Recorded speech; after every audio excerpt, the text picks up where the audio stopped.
వనమాడి వెంకటేశ్వరరావు.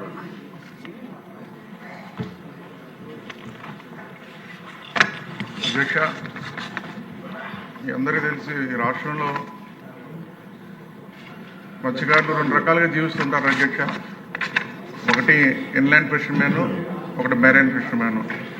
కొంత చెరువుల మీద ఆధారపడి బతుకుతారు, కొంతమంది సముద్రం మీద ఆధారపడి బతుకుతారు.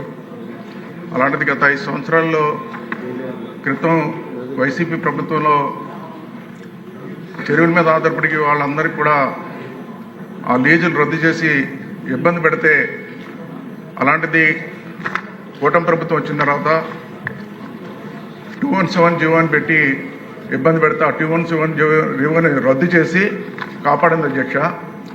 రెండోది మెరైన్ ఫిషర్మెన్ ఎవరైతే ఉన్నారో వీళ్ళందరూ ఏదైతే బోట్ల మీద ఫిషింగ్ వెళ్తారో దానికి కూడా గత ప్రభుత్వం వైసీపీ ప్రభుత్వంలో చాలా ఇబ్బందులు ఫేస్ చేస్తారు అధ్యక్ష.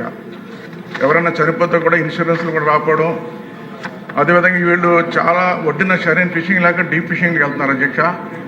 అలాంటిది ఆ డీప్ ఫిషింగ్కి వెళ్ళినప్పుడు ఇన్సూరెన్స్ లేక చాలా బోట్లు ఫైర్ అవ్వడం, అదేవిధంగా ప్రకృతి వైపరీత్యాల మధ్య తుఫాన్లో మునిగిపోవడం ఇలాంటివన్నీ జరుగుతున్నప్పుడు ఇన్సూరెన్స్ లేక ఆ కుటుంబాలన్నీ కూడా చాలా ఇబ్బంది పడుతున్నారు అధ్యక్ష.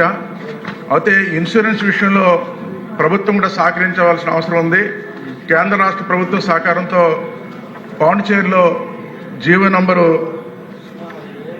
15/16/2009 ప్రవేశపెట్టారు అధ్యక్ష. అక్కడ వాళ్ళు 90% ప్రభుత్వమే భరించి ఇన్సూరెన్స్ కడుతుంది అధ్యక్ష.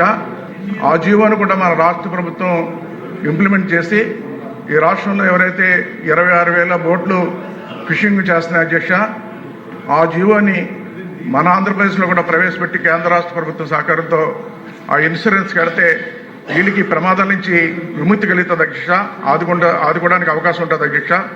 మీ ద్వారా కోరుతున్న ఈ ప్రభుత్వాన్ని పాండిచేరిలో ఏ విధంగా ఇన్సూరెన్స్ కట్టి వాళ్ళని ఆదుకుంటున్నారు అక్కడ ఉన్న మత్స్యకారుని, అదేవిధంగా మన రాష్ట్రంలో కూడా ఆ జీవోని ఇంప్లిమెంట్ చేసి ఇన్సూరెన్స్ కట్టి ఆదుకోవాలని మీ ద్వారా కోరుతున్నాను అధ్యక్ష.